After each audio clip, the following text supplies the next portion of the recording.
In this video we're going to look at sales management. We start by posing the simple question, what is sales management? Well, it's all activities, processes and decisions involved in managing the sales function in an organization. So it's a very straightforward definition, a very easily understood definition. Sales management is simply trying to achieve the objectives set out by the sales team, by the marketing director and by the top management, and it tries to develop activities and processes and decisions in order to enable the business to make the sales necessary for its survival. That definition was put forward by Johnson and Marshall, 2003. The sales management involves all activities concerned with effective selling and the sales operation or department. So sales management cuts across everything that happens within the sales department to make sure that the sales department is efficiently run, that the staff are adequately trained, that the environment is conducive for the sale. So they're looking at all of the aspects of trying to generate sales for the product and ensuring that everything is right at their end so as to produce the sales that of course the organization needs to sustain itself. Sales management is an important function as it determines sales levels, which of course results in profits. So sales management it's the final stage in the process. There may be various processes involved in the product. It may be buying the product in and reselling it on, or it may be producing it, manufacturing it, it may be design, manufacture, but whatever it is, at the end of that process there is an interface between the organization and the customer, and it's the function of the sales management to make sure that everything is right on their side of that equation to enable them to get the sale. They need the sales because they need the sales revenue. The sales revenue will be in turn distributed throughout the organization, dispersed to various departments and to various budgets, but also generating the profit, which is the rationale for the business.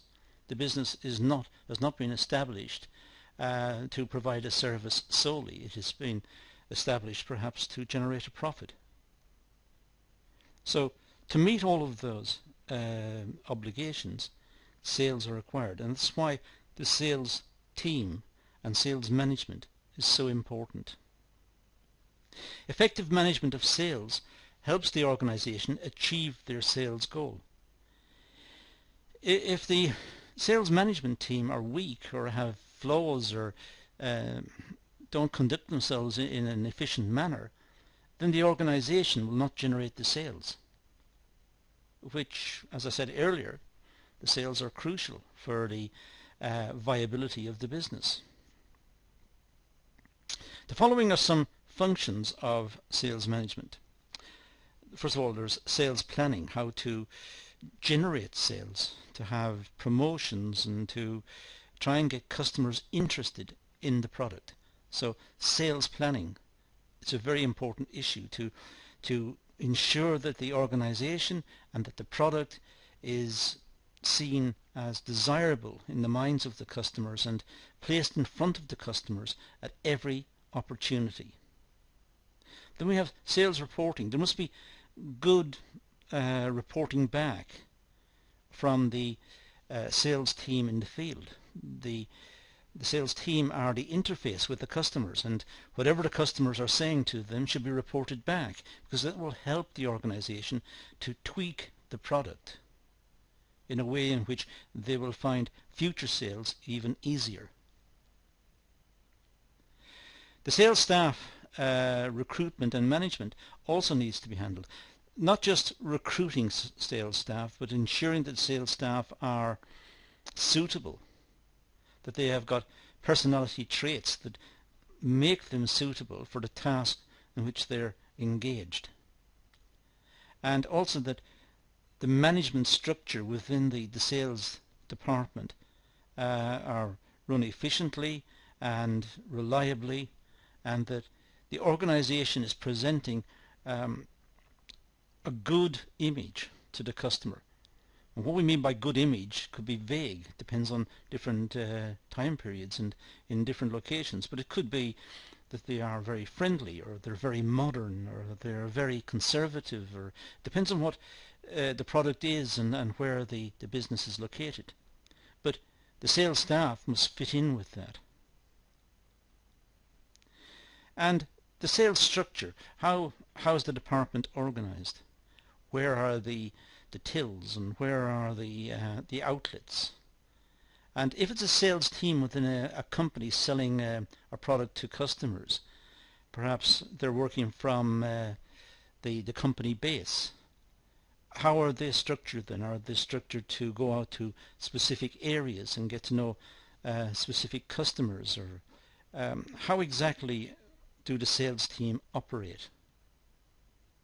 So having a good modus operandi is very important to ensure sales. Let's talk about sales planning for a moment. This involves formulating strategy and setting sales targets. Without a strategy, the sales team will not have direction. They must have a strategy. They must be aiming at something. They must have some target. It may be a certain number of sales per month, or it may be a certain type of sale. A certain product should be promoted at this time period, and another product in a different time period. It may be that the products have seasonality. Some are suitable for winter conditions, some are suitable for summer conditions. Depends. But there must be some strategy. There must be some indication of what is required of the sales team and what the sales team should be focusing in on. Sales planning is important as it provides direction for the sales department. And as I said, without direction, they are going to not work effectively. There must be coherence in the organization. There must be a clear plan from where they are currently to where they want to be. And the route should not just be indicated, but as I said earlier, the mechanism or the modus operandi should be specified. How are they going to achieve what they're aiming to achieve? What is the tactic? Sales managers are required to develop a sales plan document containing aims, strategic planning, environmental analysis, resources, and sales activities. And these items are important. These items should be contained within a sales plan. There should be an environmental analysis. There should be some analysis of the likely success of the product in the wider environment. For example, is the product safe to use? Does it enjoy a good reputation in the marketplace? What are the competitors are doing? What products are they offering? How do the products vary? What's the pricing structure? How does it compare with the competitors? How does it compare with the standard of living in the community? How sensitive are sales to changes in prices? As economists would say, what is the elasticity of demand? They must look at the resources that they've got to enable them to make the sales. So perhaps they need a travel budget, and perhaps they need some resources in terms of samples and perhaps even tablets and ways in which they can demonstrate videos of the product and the use of the product, and there might be brochures required and printing. So all of this should be contained within the sales plan document. Sales planning allows the organization to respond rapidly to changing market conditions. So the sales plan is not immutable. It can be varied, and as circumstances change, it can be modified. But there is still a plan. there is still a direction for the sales team to follow, and that is crucial. Otherwise, they're going to work at cross purpose, they're going to trip each other up, they're not going to be consistent in what they're saying, the way they're presenting the product, the way they're presenting themselves. There must be a plan to give coherence to the whole activity. Research and identify target markets. Assessment of demand for products and services. Provide products at the right time, the right place, to the end customer. So it's important to identify the target markets, not just go out into the wide world and hope to meet someone, but the targets should be identified. And the connection points, that interface, as I said earlier, where do they meet the customers? Where's the territory? Where do they meet? And what do the customers expect and want?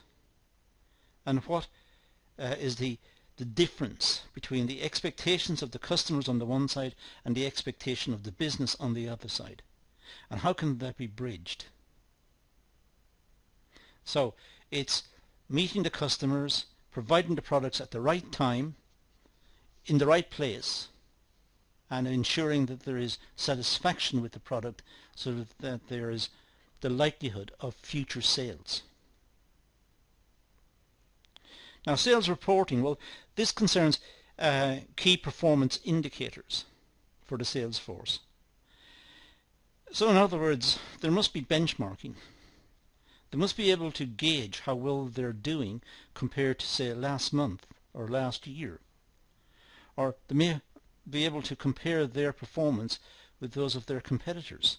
Now, it may be difficult to get that information from the competitors, but it can sometimes be picked up by proxy, by looking at the prosperity or the apparent prosperity of the competitors to see if they're doing well or not. Sales reporting is important.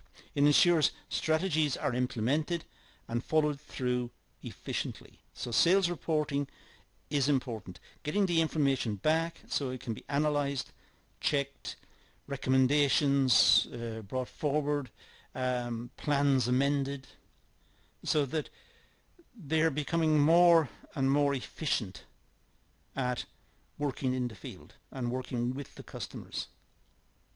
So reporting back is an important source of information for the sales management team who can then tweak the future performance of the team in the context of customers and where customers are likely to be found.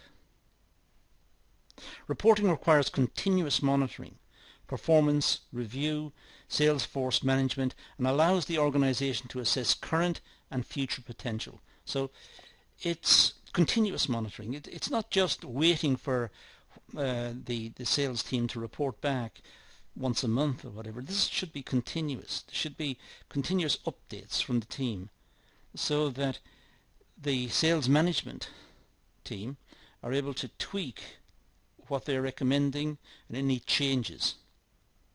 And also it controls what the rest of the sales team are doing so that they're not wasting resources. The resources are being spent wisely in areas where they are more likely to make sales. Now, recruitment and staff management. Well, sales management is responsible for the effective management of the sales force. It goes without saying. The sales management team must look after the sales force. But there are many aspects of looking after the sales force. The department must have measures in place to manage the sales force, motivate them, and reward them efficiently and effectively for their efforts. The rewards should come through rapidly so that the sales team can feel that there has been a connection between their activities and their rewards. And they're motivated. Motivation doesn't have to be monetary. It could be praise. It could be the access to motor vehicles or access to equipment that they've been asking for. They're motivated because they feel they are respected and they are recognized for their contribution. But it could also be, of course, monetary, and people do need money to pay their own personal bills, so money is important. So rewards can be monetary or they could be non-monetary. But the sales management must also meet employment legislation. It must also be the case that they look after the employees and pay a pension and make sure that the health and safety issues are properly addressed and that they're being reasonable about the hours they're expecting the team to work, and they have flexibility and they're able to look after employees in terms of diversity and maternity leave, and they're able to accommodate the sales force, because the sales force are people and people have requirements, not just the organization. So the sales management team must be able to balance all of these various requirements. They must also be careful at the recruitment stage to select the right people. There must be some assessment of personality and background and their ability to relate to people. How sociable are they, and if they're able to speak confidently and they understand the issues and they seem to be trustworthy. If that's the case, then they are good prospects for employment. But at the selection process, the sales management team should have an input with the HR, with the human resource department, and with perhaps senior management. But it's important that the right personnel are recruited. And as I said earlier, employee welfare, I mentioned it earlier in the context of legislation, but equality, diversity, gender, hours worked, holiday entitlement, sick leave, paternity and maternity. All of these are real issues, and the sales management team should have a way of dealing with them. And of course, performance management, which overlaps with recruitment and selection procedures.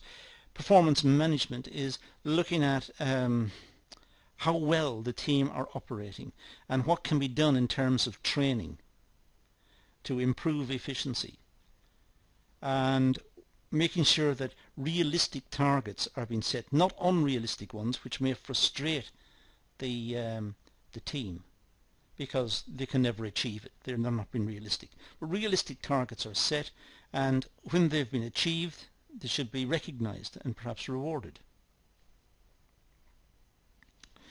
Now, the sales structure. Well, sales managers must apply appropriate sales structures which will enable the organization to achieve their sales targets. It's important that there are sales structures in place, that, in other words, the team have a place to meet. They have, in a sense, a home within the business where they're able to meet, plan, discuss, iron out issues, work out tactics, able to pass comments about their performance and their experiences, which may help other members of the team achieve their targets. And the team itself should be structured in a way that's fair, but also transparent. And the prospects for promotion should be there for members of the team to achieve, should they fit the requirements. So there are incentives for the team to participate and to share information, not hold it back, trying to score points at their colleagues' expense. They should share the information, and in sharing it, they themselves are scoring points. They themselves are being recognized as good team players. So the sales structure must be carefully assessed. For example, how does the sales team work? Do they work geographically? Is it the case that some members of the team take one area of the country, another takes a different area, some takes one city, the other takes a different city. How's it worked out? Is it worked out geographically? And is it fair? After all, if a member of the team has got a city to look after in terms of sales, then the customers are likely to be clustered in the city, so travel and contacts are more conveniently done. Whereas if another member of staff are given a wide area, geographic area, they may have a lot of travelling to do. So there are many issues involved in just deciding to carve up the country geographically. It may also be the case, of course, now because of globalization, that we're talking about different countries. But whatever it is, there should be fairness in the system, and it should be obvious to everyone within the sales team that there is fairness factored in. It could be product and customer based structure. So it could be that members of the team don't look to particular geographic areas, but they look to the product. So some members of the team deal with one product, other members of the team deal with a different product, and they deal with it for the entire market. They are specialists in that product. And it's particularly important if the product is sophisticated and complicated, that they have an expertise in the product. They know how to use the product, how to solve problems, how to address issues and answer questions should the customers pose questions. They are experts in that product. And that's a possibility. It could be a matrix structure. It could be that there are various products and all the team, the members of the sales team, each have a knowledge of all of the products and are able to at least start the sales process. Perhaps at other stages they want to collaborate with more specialist members of the team who have particular knowledge of that particular product. But the matrix structure is one that's widely used. It means that every member of the team, in a sense, knows every product, and they're able to skip between products. But as I said, in order to get a sale, if it's a particularly complex product, say a mechanical or electrical product, or one that uses processing power or whatever, then it may be the case that they have to agree to hand over to specialists. So they will take the sales part of the way. The matrix structure may be used at an early stage in the process, in other words, and then hand it over to specialists who will take it to completion. Could be a functional structure. It could be simply that different members of the team, the sales team, look at particular products and look at the development of products within that category. So they're looking at household products. That's all they'll look at, household products. Other members of the team may look at garden products. Other members of the team may look at products related to study and student requirements. Other members of the team may look at different aspects of the product range. So it could be based on functional. What does the product do? And how should the sales team relate to that particular function? But it could be any one of those, and it's worth spending some time thinking about the ways in which these structures can be worked out. Now, the impact of technology. Well, technology has played an important role in the sales management environment. As we know, now members of the sales team who go into the field to meet customers can bring with them electronic catalogues. They have online facilities. They're able to access databases to know what's in stock and the prices and what discounts are available and delivery dates. There's much more technology involved in the sales process now than ever, and it's likely to continue and even expand further. The use of technology allows the sales team to effectively collaborate despite geographic barriers. So the teams may be in contact with each other. They know exactly what each other is doing, where they're located, what they're up to. And it's also the case that a member of the team is not isolated. They're not waiting to get back to the office to find out the answer, to then communicate that answer to the customer or the potential customer. They may be able to send a quick text to their superiors and ask the question directly and get a response back almost immediately, so the customer does not have to wait. So they can use all sorts. They may use Skype, but there are many alternatives to Skype, but that's one. Just simply able to Skype the customer, talk to the customer face to face. Particularly useful if there's large geographic areas to be covered. But they're also able to Skype the office, and not just to show themselves on the screen, but to show documents and to show the product and show issues associated with the product. Perhaps a product is broken in a certain way.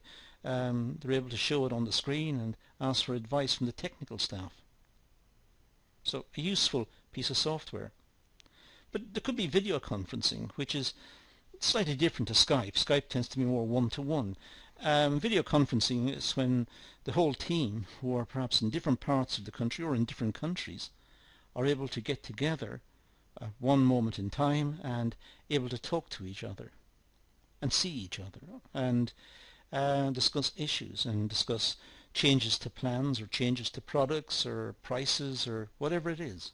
But they're able to deal with each other effectively, electronically. There are lots of tablet devices. They're changing by the day. They're becoming ever more sophisticated, more powerful, and more convenient, because it's not a question of carrying a laptop. It's a question of carrying something which is the size of a small book, and yet is able to perform an immense processing capability. So, tablet devices. And of course there could be online training courses for the sales team that they're able to perhaps have experts from different countries. Perhaps if the organization has a parent company overseas, then the sales team and the overseas office are able to implement training programs through video conferencing and through the use of videos, and all sorts of possibilities arise to ensure that the sales team are adequately trained and they've got support and backup. They are not isolated. Now the source, that's the one I mentioned earlier, and that's all we're going to deal with here. It's quite a long video, so it's well worthwhile going back over it, stopping it from time to time, making your own notes, and looking it over again. But that's what we're going to deal with here, so let's leave it at that and say thank you for watching.